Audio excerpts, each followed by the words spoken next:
pahala. Maka dijawab oleh Nabi, bagaimana kalau kamu berhubungan badan bukan dengan istrimu, apakah kamu dapat dosa? Ya jelas dapat dosa zina. Ya, sama kalau bukan dengan istri dapat dosa, ya kalau dengan istri ya dapat pahala. Ya.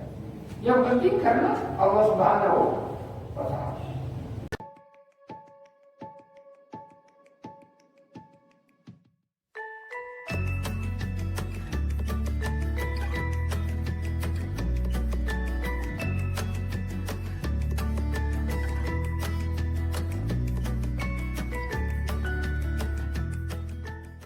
Qul inna salati wa nusuki wa mahyaya wa mamati lillahi rabbil alamin. Kemudian ayat 163, la syarika lahu wa bidzalika umirtu wa ana awwalul muslimin. Jadi ini penegasan kepada orang musyrik bahwa Allah itu tidak ada sekutu baginya. Allah Subhanahu wa Ta'ala menciptakan malaikat. Kemudian ada yang ditugaskan untuk mengatur rezeki, mengatur hujan, membawa wahyu, menyiksa satu kaum. Itu bukan berarti mereka sekutu Allah. Ya. Jadi Allah Subhanahu wa Ta'ala menciptakan langit dan bumi beserta seluruh makhluk yang ada di dalam keduanya. Tidak pernah dibantu oleh malaikat. Ya. Nah, kenapa Allah Subhanahu wa Ta'ala mewakilkan malaikat kemanapun kita berada? Wa ma yanfidu min qawlin illa ladaihi raqibun atid. Yaitu malaikat raqib dan atid kemanapun kita berada. Raqib dan atid ini merekam, mencatat seluruh aktivitas kita. Pertama, karena sejak Allah menciptakan bumi, Allah tidak pernah lagi ke dunia ini. Karena dunia ini tidak pantas bagi Allah. Ya, ini untuk manusia. Gitu ya. Ya. Semuanya Allah monitoring. Jadi arash yudabbirul amra minas sama ilal ardh. Jadi Allah mengatur segala urusan yang ada di bumi ini di arash, di langit.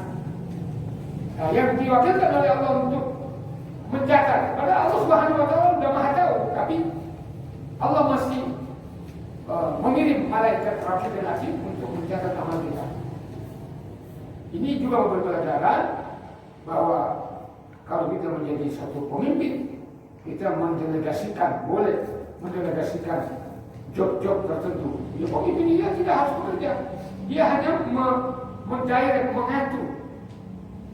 Nah, yang bekerja itu lagi orang di bawahnya. Jadi pelajaran, Masya Allah. Jadi dalam Islam sudah ada pelajaran. Jadi malaikat itu ada tugas-tugasnya tersendiri. Ada yang menjaga nyawa, gitu ya. Bukan hanya Israel yang menjaga nyawa. Ya. Jadi malaikat menjaga nyawa banyak. Namanya malakul maut. Qul yatawaffakum malakul maut alladzi wukila bikum. Katakanlah hai Muhammad bahwa kalian itu dimatikan, diwafatkan oleh malaikat yang diwakilkan oleh Allah Subhanahu wa Ta'ala untuk mencabut roh-roh kalian dalam as-sajadah.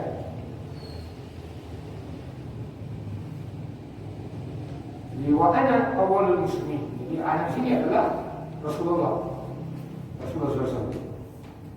Bahwa yang pertama-tama di antara kita umat Nabi Muhammad, ya Nabi Muhammad kan yang paling, beliau yang mempelopori, beliau yang benar-benar pasrah diri kepada Allah, hanya berislam kepada Allah Ta'ala. Maka di antara umat Nabi Muhammad sekalipun sahabat tidak ada yang bisa menyamai ibadahnya Rasulullah. Tidak ada yang bisa menyamai ibadahnya Rasulullah. Ya. Ada orang mengklaim ikut sunnah Nabi, padahal yang diikuti itu hanya kawin 4. Ya. Jadi itu sunnah Nabi. Kawinnya aja ada yang ikut sunnah, yang lainnya orang, ya, ya. Ada orang seperti itu. Kemudian ayat 164. Kul, katakanlah hai Muhammad, ada ilallah atau ilallah. Apakah aku aku mencari Tuhan selain Allah. Gitu ya.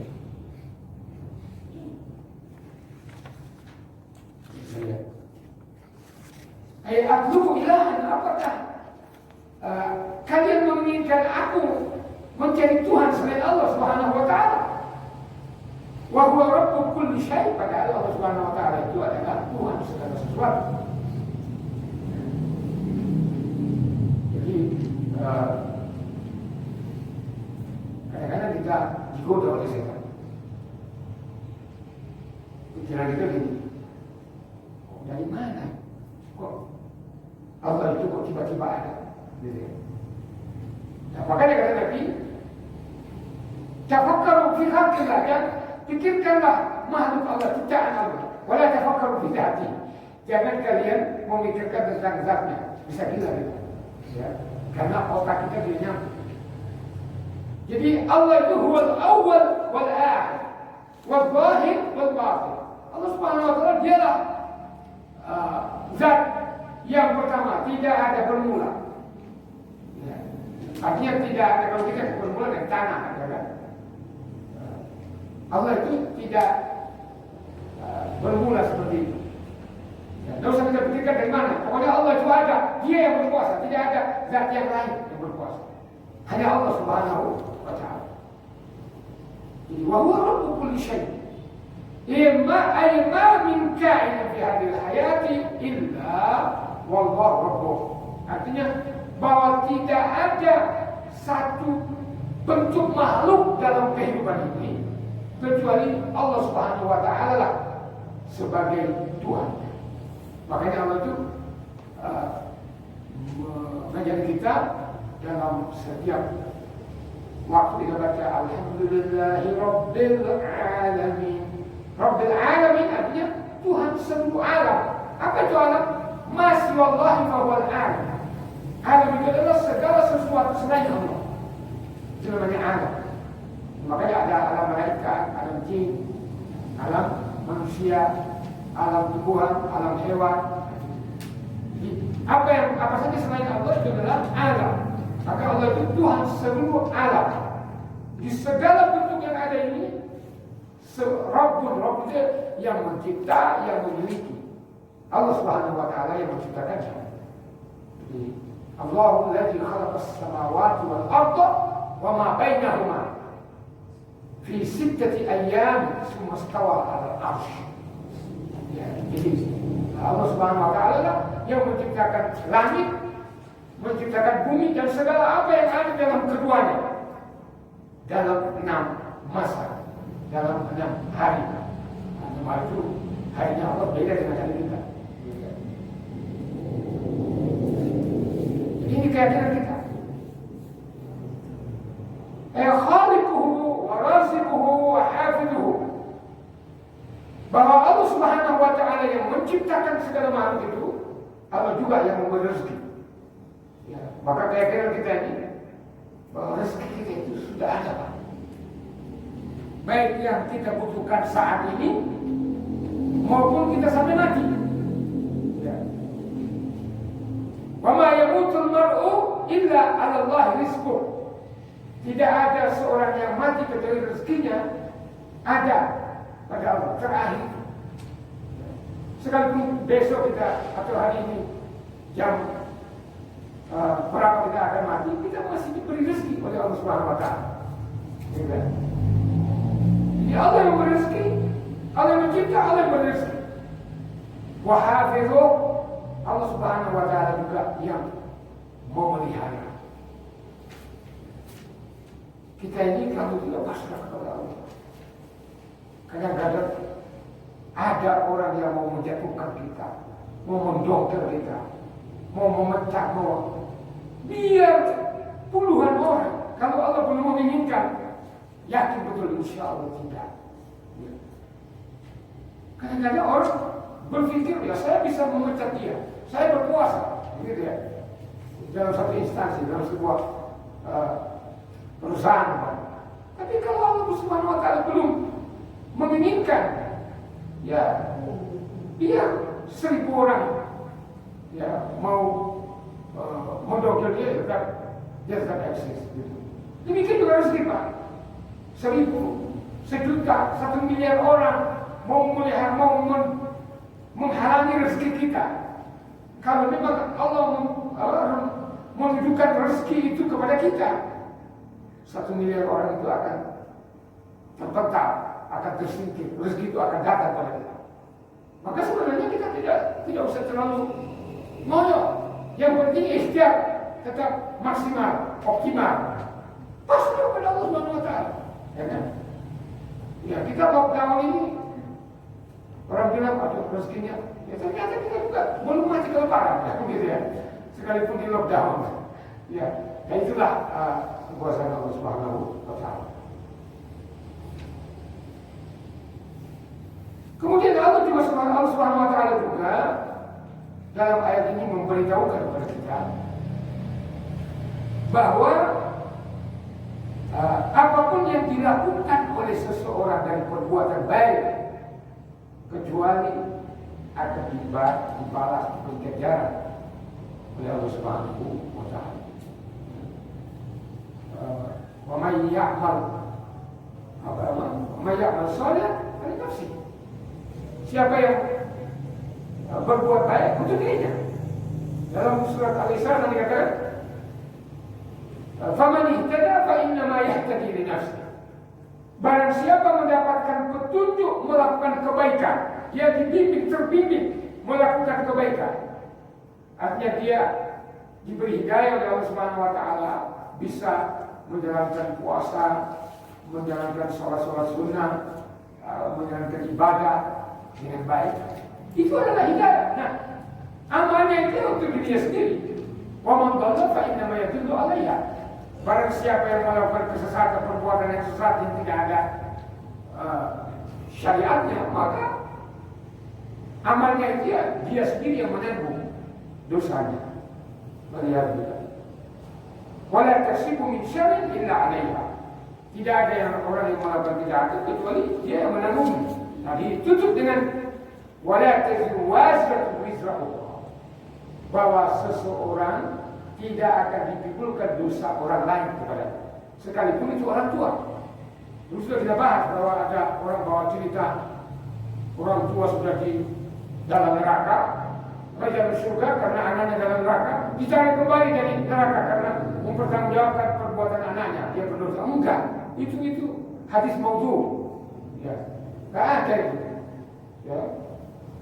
Ya, kalau orang tua sudah dalam surga kamu cari kembali, berarti Allah itu tidak tepat mengambil keputusan. Sementara keputusan ketika itu di padang mahsyar. Ya. Jadi tidak ada dosa anak dipikulkan pada orang tua. Orang tua berdosa kalau dia tidak mendidiknya dengan pendidikan agama, tidak dididik untuk beribadah. Tidak mendidik itu dia dapat dosa. Tapi anak itu melakukan dosa, main judi, berzina dan sebagainya, ya dia sendiri yang menanggung dosa itu, bukan orang tuanya. Gitu ya, bukan orang tuanya. Jadi orang tua berdosa karena tidak mendidik, ya tidak memberi pembelajaran dalam Islam. Itu yang dimaksud. Maka sebagaimana dosa tidak bisa dipikulkan pada orang lain, perbuatan baik tidak bisa dikirim, tetapi bisa orang melakukan perbuatan itu, tapi kita dapat pahala. Itu seperti sedekah jariyah. Membangun masjid ini, menggunakan karpet ini orang beli. Selama karpet ini digunakan untuk beribadah, dan orang beribadah di situ, yang menyumbang ini dapat pahala. Itu beda. Beda. Tapi kalau mengirim pahala, ya itu nggak ada. Ya. Ya. Mengirim pahala itu nggak ada. Kita lanjut. Allah berfirman, "Summa ila rabbikum marji'ukum falyunabbi'ukum ma kuntum taktalibun." Wa yaqdi bainakum. Maka Allah Subhanahu wa taala akan memutuskan perkara di antara kalian pada hari kiamat. Fayatu mayatu. Maka pada hari itu orang yang selamat dia mendapatkan keselamatan. Wa yahliku man yahlik. Sementara orang yang binasa dia menjadi binasa. Artinya kalau orang baik dia beriman, dia akan mendapatkan keselamatan dari neraka. Ya, dia akan beruntung.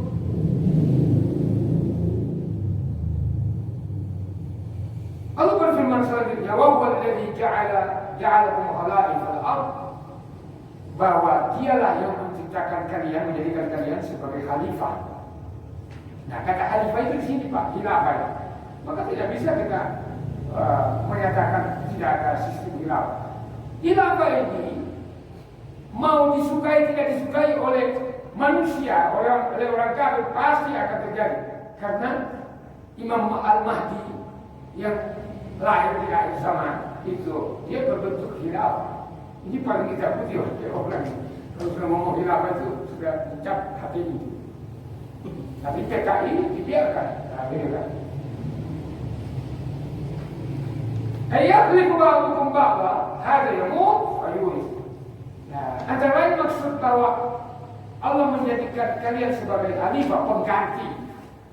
Bahwa di antara kita ini ada yang meninggal, kemudian meninggalkan harta. Penggantinya adalah ahli warisnya, anaknya. Nah, itu yang dimaksud. Jadi anak mewarisi kekuasaan bapaknya, boleh jadi seperti Sulaiman mewarisi Nabi Daud, sekaligus mewarisi hartanya. Tapi kalau ilmu tidak diwarisi, gitu ya.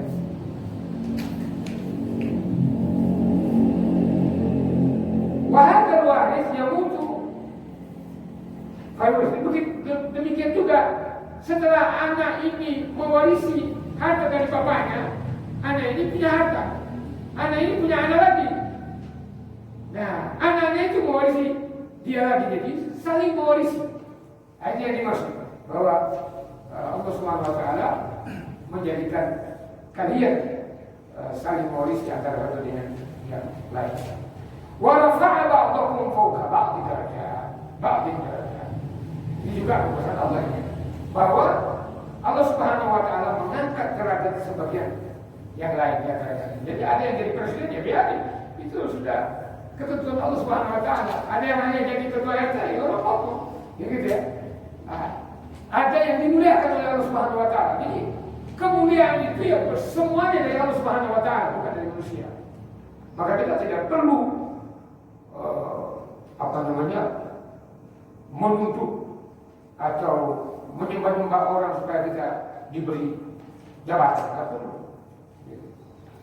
Ya, karena kalau Allah memuliakan kita, pasti akan terangkat dengan sendirinya.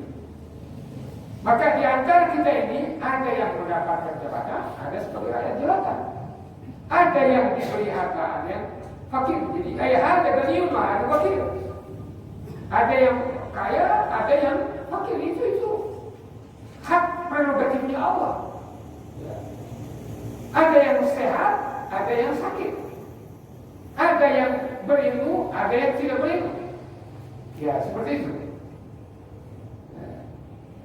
Semuanya itu alasan Allah Subhanahu Wa Taala dia berlaku, yakhliqukum fima ata'u. Semuanya itu adalah ujian, pencobaan, diuji dia apakah sombong atau tidak, gitu ya. Kemudian orang kaya, apakah dia memenuhi kewajibannya dalam kayaannya? Orang miskin, apakah dia bersabar? Orang kaya, apakah bersyukur? Gitu ya.